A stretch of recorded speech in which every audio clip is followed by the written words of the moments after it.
See, the aeroplane, the weight of aeroplane is not given. म्हणजे विमानाचं वजन काय दिलेलं नाही. But aeroplaneचा काय दिलाय? रनवे दिलाय. किती दिलाय? 500. So aeroplane cover the distance how much? 500 meter. The distance covered by aeroplane on the runway. रनवेची साइज किती आहे, किती लेंथ आहे ते दिलं नाही. पण एरोप्लेन मात्र रनवे फक्त 500 मीटर वर लगेच टेक ऑफ करतो. याचा अर्थ रनवे 500 मीटर आहे असं नाही होत. रनवे किती 2-3 किलोमीटर असू शकतो, पण हा यूज करतो फक्त 500 मीटर. ओके, नेक्स्ट काय दिलं बघा, time taken to complete the 500 metre. How much seconds? 30 seconds. अर्धा किलोमीटर अंतर कव्हर करायला त्याला 30 सेकंड्स लागतात. तर त्याचं आपल्याला काय विचारलंय? Acceleration आणि काय विचारले? Velocity. Okay, but acceleration is constant. They have said about starting point to ending point up to the takeoff. The acceleration is constant from the initial to end. म्हणजे त्याने जो acceleration दिला तो काय वर पण नाही गेला, खाली पण नाही गेला, स्टेबल ठेवला. Okay. As per the new thing, we are going to using the formula Mr. Newton. बघा फॉर्म्युला एकदम सिंपल आहे आणि हा सगळ्यांनी अनुभवलाय. S is equal to ut plus half at square, and this is the Newton kinematics in 10th standard. We have seen this formula in 9th standard also, and these kinematics are proven in the 8th standard also. So 8th standard ला झालाय, 9th ला झालाय, 10th ला झालाय, rather 11th ला तुम्ही आहातच. So you better remember when the aeroplane start up, the initial velocity was u goes to 0 meter per second, because at the initial speed of the plane is always 0, and the takeoff speed we don't know at which speed it is going to be takeoff, and this derivation is belongs to 9th standard in first lesson, motion in a plane. So same thing. So s should be as it is, or what is the value of s? 500. So put the value of 500. What is the value of u? 0. And the time goes to 30 seconds. Plus half should be as it is, and acceleration we don't know because a we have to find. So a should be as it is. And what's the value of t? 30. But there is square, so hence we are putting the 30 square. And to solving this equation we get a, and once we get a we can find v. Okay, so let first find the acceleration. So all of you know about 30 0 0. The term going to be cancelled, so we are writing 500 equals to, neglecting these terms, not to write anything else, it goes to 0. So directly 1.5 and into a, and the square of 30 goes to 900. 3 is 9. So divided by 2. So half of the 900 you can calculate, otherwise this divide transfer to here multiply. So you better shift right there, that is also quite easy. So we are moving the same thing and the same procedure. So on the other hand we also have the other calculations too. We can reduce the 0 and then making some kind of little. हा जो 900 आहे तो multiply चा उद्या इकडे divide. So 500 upon 900. Okay, आणि 2 multiply चे इकडे आले डिवाइड, आणि डिवाइड चे multiply. What means here? a, and to find the a, 0 0 cancel, 0 0 cancel, 5 2 is 10, 10 upon 9. So what would be the answer of acceleration? So we can divide by 9 to 10. So let's proceed. 10 upon 9. 9 ones are 10 minus 9 1. What remains here? 0. Put right here.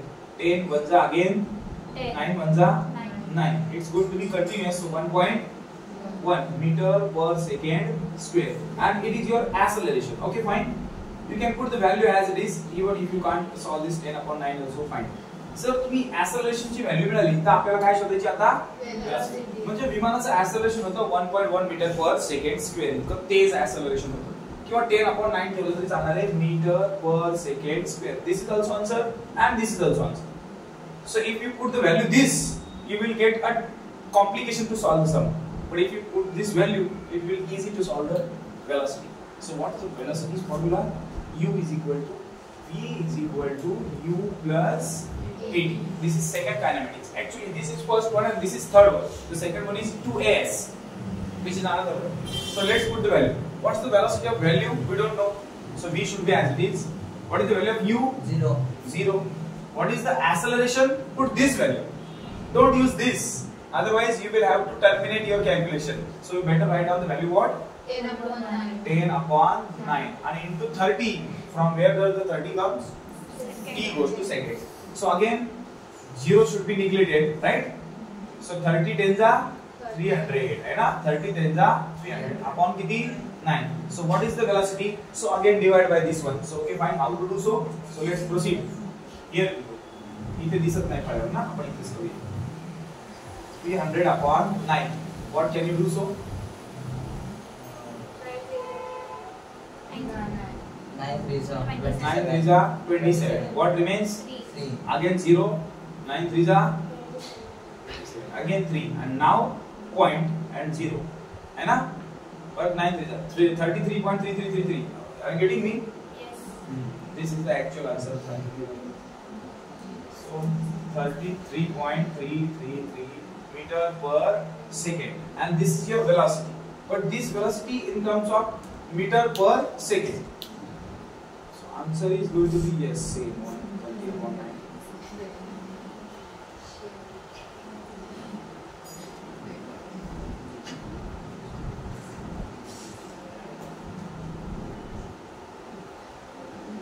Meter per second. And if you want to convert this in kilometer per second, जर याला तुम्हाला kilometre पर second मध्ये convert करायचं असेल तर तुम्हाला 1000 ने multiply करावं लागेल. नाही मुली इथं बसले तुमच्या. Okay.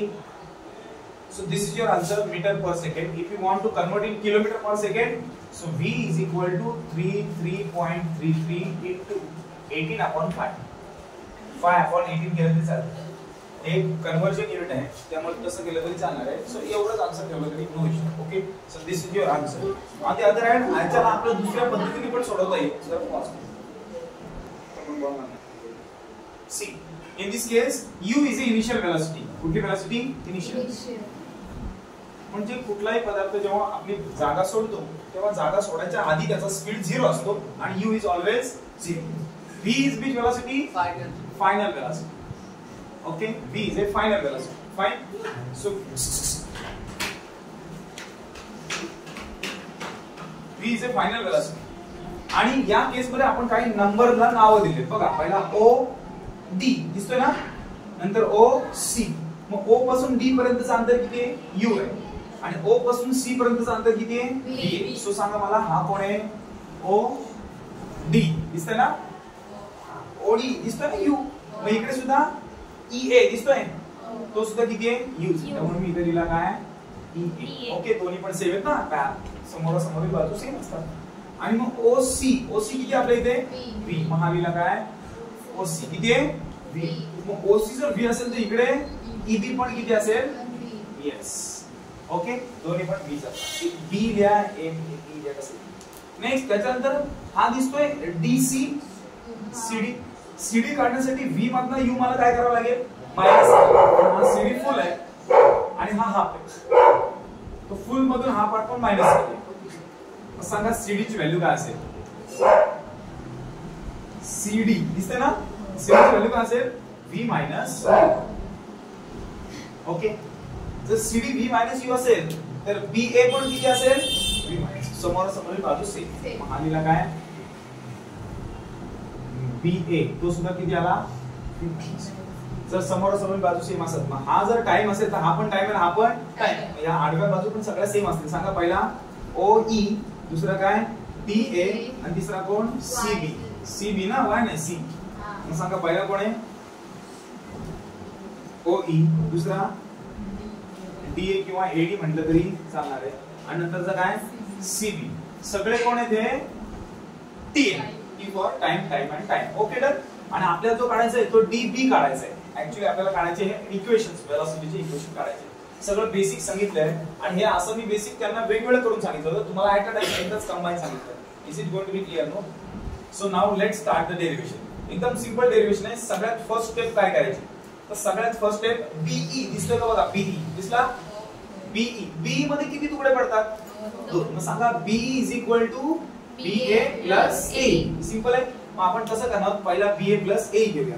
मग सीधी बात सांगा मग BE फुल ना का? Full is equal to half plus half. मग पहिला हा घेऊया. काय सांगा मग? AE प्लस कोण? BA. ओके, आणि याला म्हणायचं इक्वेशन 1. आणि याच्यामध्ये वरच्या व्हॅल्यू टाकायच्या. सांगा BE ची व्हॅल्यू किती दिसते? कुठे शोधा? इथे 0. BE ची व्हॅल्यू 0. V. सो हा आला किती? AE ची शोधा कुठे आहे? शोधा AE ची value.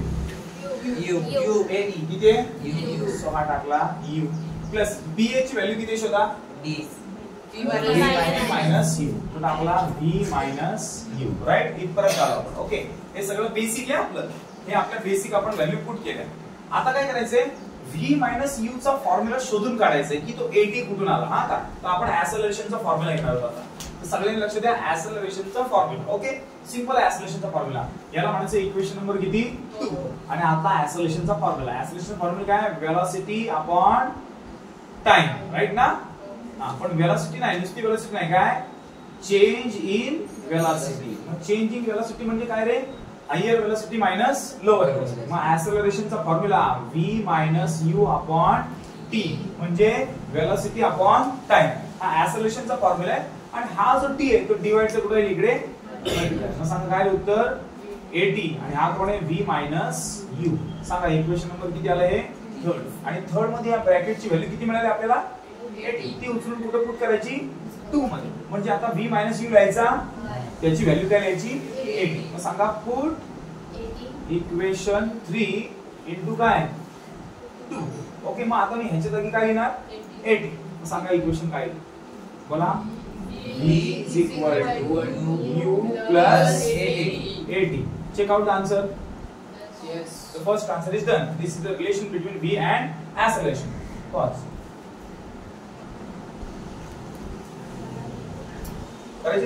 See, first to take a quadrangle. Tell me the name of quadrangle. Quadrangle T पासून सुरू करा किंवा O पासून करा. O E B D O. So लिहिला O E B D O is a quadrangle. Okay. It consists one triangle and one rectangle. So tell me the rectangle चे नाव सांगा पहिल्यांदा खालच्या. D O E A. So this is D O E A is a rectangle. आणि triangle चं नाव घ्या. Triangle D A B. So this is triangle D A B. Okay, is a right angle triangle. Okay, we got this basic thing and we are going to calculate the area of the square also, I mean rectangle also and the triangle also. म्हणजे आधी कोणाचा area काढायचा, ट्रायंगलचा, नंतर कोणाचा काढायचा, रेक्टँगलचा. आणि दोघांची एरियाची total करून कोण मिळेल आपल्याला, क्वाड्रँगल. अर्थात तोच आपल्याला विचारलाय S. म्हणजे आपण हे आता प्रूव्ह करणार आहोत. एकदम 2 मिनिटाचं काम आहे. So let's proceed to put the formula. First area of quadrangle, नाव घ्या O E B D O equals to area of triangle plus area of rectangle. मग पहिला ट्रायंगलचा formula 1/2 base into height. 1/2 base हा आणि हाईट ही. मग सांगा जरा एरिया ऑफ ट्रायंगल. कुठला ट्रायंगल आहे, TAB. This is area of triangle. आणि प्लस एरिया ऑफ रेक्टँगल, काय नाव आहे त्याचं, TOEA. So we got about first triangle and then rectangle and we are putting the formula of that both the areas. मग this area याचा formula आहे length into breadth, लांबी गुणिले रुंदी. आणि याचा फॉर्म्युला आहे 1/2 बेस into height, अर्थात हा पाया गुणिले उंची. असा फॉर्म्युला आहे त्याचा. मग आपण दोघांचे 2 फॉर्म्युले टाकणार. तो की याचा एरिया काढायचा, तो काय कन्सिडर करायचा, S. एरिया S कन्सिडर करायचा. आणि आता सांगा ट्रायंगलचा फॉर्म्युला एरियाचा. बोला half into base into height. मग बेस किती आहे, DA. आणि हाईट किती आहे, AB. दिसतंय ना, फक्त ट्रायंगलचा. मग सांगा फॉर्म्युला काय, 1/2 इंटू हाफ म्हणजे काय, बेस काय DA किंवा AD. आणि हाईट किती आहे, AB. हाच फॉर्म्युला का टाकला, बिकॉज हा ट्रायंगल आहे. आणि हा फॉर्म्युला का टाकायचा, लेंथ इंटू ब्रेथ. लेंथ कुठली पण घ्या, काय घ्यायची, OE. आणि ब्रेथ किती घ्यायची, AE. मग हा घेतला लेंथ इंटू ब्रेथ, अर्थात काय OE इंटू काय AE.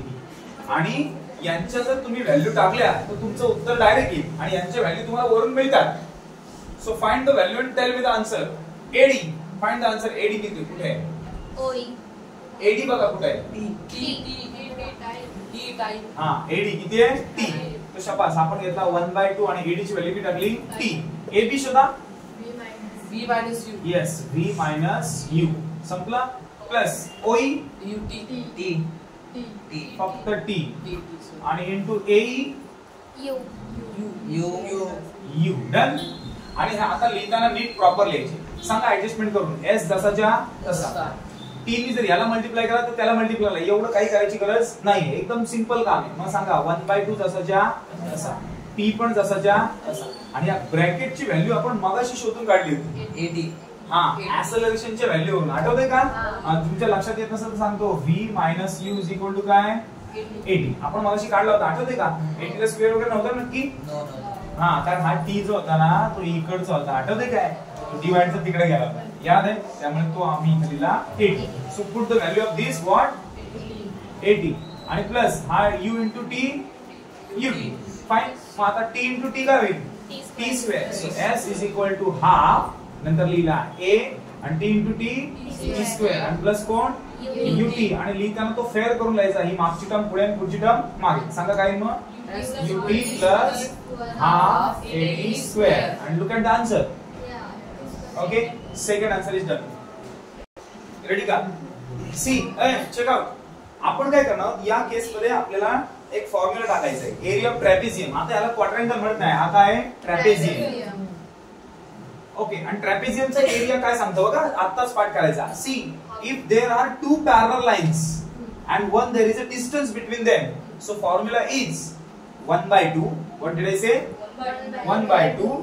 पुढे सांगितलंय sum of the parallel lines. sum of the parallel इथे लिहिलं बघा sum of parallel lines आणि into distance between them म्हणजे distance perpendicular distance between them. आणि line into perpendicular distance between them हा आपला फॉर्म्युला. ज्याला नाही कळला त्याला परत पहिला किती घ्यायचा हाफ आणि पॅरलल लाईनची काय घ्यायची सम. पॅरलल लाईन ही आणि ही या दोघांची सम आणि त्याला इंटू या दोघांच्या मधलं अंतर. तो जरा बोलून सांगितलं तर मला इझी पटपट सांगता येईल. मग सांगा बोला हा जो एरिया आहे हा जो आहे ना हा आपला ही जी टोटल लाईन्स आहे ही काय ट्रॅपेझियम आहे आणि हा ट्रॅपेझियम स्लॅन्टिंग वर चाललाय बघा हा दिसतोय काय. मग त्यामुळे हा आपल्या वेलॉसिटीचा कर्व आहे. कसला कर्व आहे हा स्लॅन्टिंग कर्व आहे म्हणून आपण हा लिहिला v. पण आपण याचा जो टोटल एरिया काढणार आहोत तो एरिया नेहमी एरियाचा फॉर्म्युला काय आहे L स्क्वेअर म्हणजे त्याला स्क्वेअर असतो ना सीधी बात. त्या अकॉर्डिंग विथ आपला आन्सर येईल ते आपण बघूया पुढे. सो पहिल्यांदा क्वाड्रँगलचा एरिया लिहून नंतर आपण फॉर्म्युला लिहू. सांगा 1/2 पहिली बाजू सांगा पॅरलल लाईन पहिली साइड DO प्लस दुसरी पॅरलल लाईन BE पूर्ण मोठी का BE आणि इनटू दोघांच्या मधलं अंतर OE आलेला काय सांगा मग आता 1/2 ऍज इट इज राइट. आणि DO ची व्हॅल्यू सांगा DO U आहे आणि ही किती आहे V. मग हा लिहिला U प्लस काय लिहिला V आणि इनटू OE T आहे बघा मग हा लिहिला T राइट. इथपर्यंत आलो आपण आणि हे आन्सर्स आणि या व्हॅल्यू भरल्या की आपल्याला T ची व्हॅल्यू मिळते ऍक्सेलरेशनच्या फॉर्म्युल्यावर. मग तुमचं मागाचं तुम्हाला माहितीच आहे एक बेसिक ऍक्सेलरेशनचा आपला फॉर्म्युला काय होता कोणाला आठवतंय काय?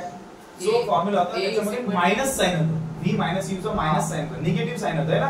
त्यामुळे आताच्या केसमध्ये आपल्याला फक्त t ची व्हॅल्यू मिळणार आहे जी आपल्याला आता पुन्हा इम्प्लिमेंट करायची आहे. So let's find the value of t and then putting the value right there to calculate the answer. बघा सांगतो चला याला बाजूला ठेवून द्या थोडा वेळ आणि आपण ऍक्सेलरेशनच्या फॉर्म्युलेकडे जाऊ. सांगा ऍक्सेलरेशनचा formula acceleration is equal to v minus u upon t. हा t इकडे आणा आणि a तिकडे न्या. मग सांगा काय t is equal to v minus u upon a आणि ही जी t ची व्हॅल्यू आले ती आपण इथे पुट करणार आहोत t च्या ठिकाणी. म्हणजे आता t लिहायचा t ची व्हॅल्यू सांगा मग काय लिहिणार 1/2 पुढे काय u प्लस v आणि इनटू ब्रॅकेट काय v minus u upon a 2 into a 2a आणि हा 1 लिहिला तरी चालेल. मग हा लिहिताना मी काय करणार आहे v पुढे लिहिणार कारण प्लस मायनस मध्ये कुठलाही पुढे मागे लिहिला तरी चालतो म्हणून मी लिहिला v प्लस u आणि हा लिहिला v मायनस u आणि आपण खाली किती आहे 2 आहे आणि हा आपला तसा. आता तुम्ही मला 1/2 कुठे गेला कळलं कुठे गेला 1/2 1 तर गायब झाला 2 याला चिटकला. ओके इथपर्यंत आलो आपण आणि हे आपलं बेसिक आन्सर आलंय. अजूनही फायनल आन्सर आलेलं नाही. मग हा जो एरिया आहे तो आपण एरिया कशा दाखवता S फॉर सरफेस एरिया आणि इथपर्यंत आल्याच्या नंतर हा जो 2 आहे तो डिवाइडचा कुठे इकडे म्हणजे आन्सर किती आला सांगा 2as आणि हा बघा हा v प्लस u आणि काय v मायनस u. आता तुम्हाला या ठिकाणी आपल्याला कंपल्सरी कोण आला पाहिजे v स्क्वेअर आला पाहिजे. मग तो कसा येईल तर बघा कसा येईल या केस मध्ये आपल्याला त्याचा एक्सपान्शन करावं लागेल आणि एकदम सोपी गोष्ट आहे. मग मला सांगा v into v square plus minus minus आणि u इंटू u स्क्वेअर म्हणजे आपण याला मल्टिप्लाय करणार. ज्याला नाही कळलं त्याला सांगतो हा बघा फॉर्म्युला a प्लस b आणि a मायनस b जर दोन असतील सेम ब्रॅकेट प्लस मायनस वाला येतं a into a square plus minus minus आणि b into b b square. तर हा फॉर्म्युला आपण इथे युटिलाइज करणार. मग सांगा काय ना 2as is equal to v into v b square plus minus minus u into u square आणि जनरली u ची व्हॅल्यू 0. म्हणजे तो घ्यायचाच. मग आन्सर किती आला सांगा. किंवा हा मायनसचा u स्क्वेअर इकडे येतो ना प्लस हा निगेटिव्ह आहे ना तो इकडे येतो प्लस होईल. मग सांगा काय 2as प्लस काय U square. v square is equal to v square. Check out the answer. The same answer is right there to make a simple form. So pause.